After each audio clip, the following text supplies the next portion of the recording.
मुख्यमंत्र्यांचा एकनाथ शिंदेंना डबल धक्का। जालन्यातल्या सिडको प्रकल्पाच्या चौकशीचे आदेश। मुंबई महानगरपालिकेतील घनकचरा व्यवस्थापनाचं 1400 कोटींचं टेंडरही रद्द।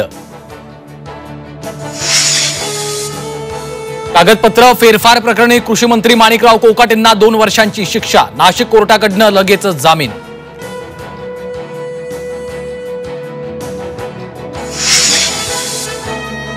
वारंवार बसत असलेल्या धक्क्यांमुळे आपण आता धक्का प्रूफ। उद्धव ठाकरेंचं विधान। कोण किती धक्के देते बघूया। त्यांना एकदाच असा धक्का देऊ की ते पुन्हा दिसता कामा नयेत, दिला इशारा।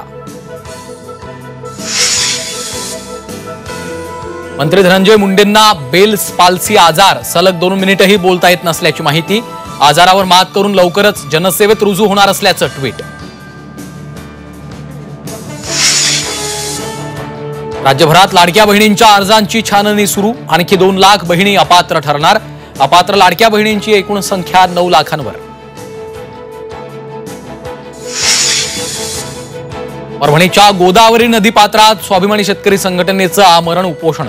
पीक विमा अनुदानासह विविध मागण्यांसाठी उपसलं उपोषणाचं हत्यार। शक्तीपीठ महामार्गाविरोधात शेतकऱ्यांचा एल्गार। 12 मार्चला 10 जिल्ह्यातले शेतकरी मुंबईत धडकणार। कोल्हापुरातील परिषदेत शेतकऱ्यांचा एकमुखी निर्णय।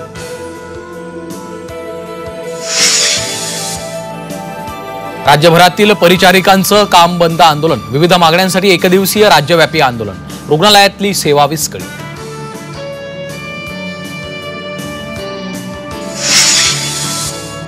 मांजरी पाळणार असाल तर सावधान, मांजरांपासूनही रेबीजचा धोका। नाशिकमध्ये मांजरांची होणार नसबंदी।